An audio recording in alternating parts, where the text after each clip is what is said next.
Mbote bandeko, mbote bisika nyonso bozwami et bienvenue na Opinion TV, chaîne na bino, chaîne na biso nyonso. Merci pour l'attention, pe fidélité na bino. Ndenge tolobaka yango toujours, merci pour na ba 1, 2, 3 minutes na bino. Oyo bozwaka pona kolanda biso, oyo bokonsakraka pona kolanda biso, malgré ba multiples occupations na bino, malgré fatigue, malgré tout ce que oyo bozalaki nango ya kosala pendant la journée, mais bozwaka temps wana bo accordaka biso. En tout cas tozangaka te kopesa bino merci. Bandeko na ngai, likambu oyo allure ekomi kokende eza lisusu normal te. Comportement ya Didi Stone, en tout cas na début on trouvait que peut-être elle réagit par rapport ya injustice to ya comportement ya papa na bango vis-à-vis à maman nae, mais là en tout cas Didi a poussé pion trop loin. Elle commence maintenant à s'attaquer à ses propres sœurs. Mwana batu oyo kenaya oyo Koffi Olomide asafishaki na ye lobby, asali Didi Stone nini? Elle est sa petite sœur.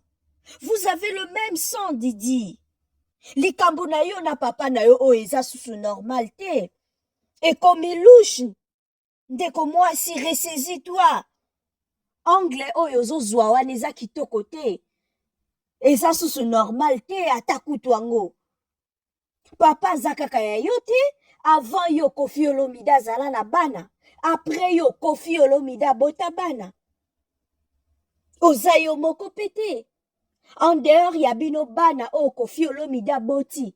Sûrement Koffi Olomide azape na bana o ye peut-être je ne sais pas adopté na sens moko légal ou officiel te, mais koko zape Koffi Olomide azana bana oyo ye asungaka bokolaka lisusu à côté, peut-être bana ya bandeko, peut-être mwana ya cousin moka kufa, peut-être Koffi afutelaka epe classe, peut-être ye mutatangisi etia koma pe moto lelo na vie, azape na bana mususu ya bongo, azape na bana oyo peut-être azape na ba neveu, ba nièce, ba tout ça.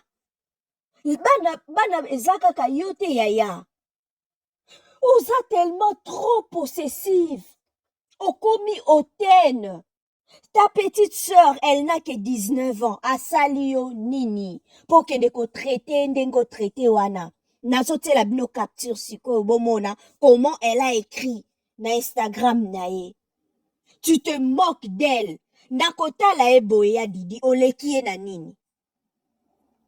Pour mituna soki ye pe aza mannequin. Mais aza pe mannequin. Nakota la eboye. Azo répondre na ba critères. Pour être mannequin. Soka kutani na agent ya malamu. Soka kutani na agence ya malamu. Oui, elle ira loin. Elle peut défiler na ba podium parce que ba mensuration na e, ils ont répondre na ba norme. Sûrement, elle fait aussi du XS. Azana bakota ba XS, ba taille 36, ça se voit. Elle est bien taillée là. Ya Didi oleki mwana mwasi o na nini. Pour que ne ko traiter de yo traiter wana.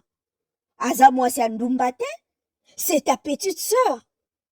Oza soy na 4 ans, soy 5 ans de plus que ye.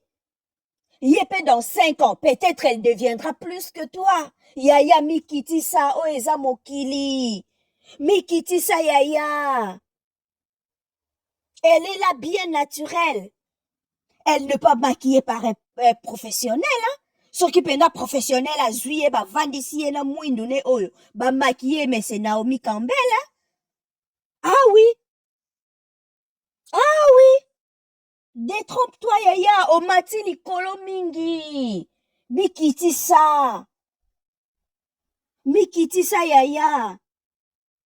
Ba maneke combien to mona maneke moko na bosani soka zaka nationalité nini na ebite soka zaka soudanaise ou je sais pas quoi. Nationalité nini. Période moko salaka dépression azo senga au secours. Parce que vie musala oyo azo sala ya manekina wana trop de pression, trop d'injustice, trop de racisme. Nyonso wana na kati abade kokoka lisusu te asala dépression, aza ko se filma zolo babo sunga ngai. Fille moko maneke mususu oui souvent bauta mingi Soudan bazaka tout noir mais badefilaka na grand podium oh peut-être ta mususu yo mpe kutu nano défilé te yaya mikitisa c'est ta sœur okoki korabese ndenge wana te oza mpe maneke ya liboso mpe ya suka te na Congo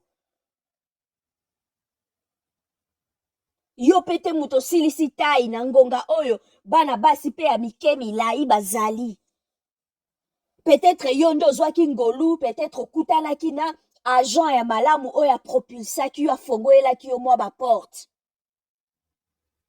peut-être bamisusu kutu bazorépondre na banorme wana me akutani nde na motu oyo akokanalize carrière na ye te yaya tomesana mpe komona o kaka bien maquillé ce n'est pas pour te dénigrer hein? Mais tomonaka o toujours là bien maquillé hein?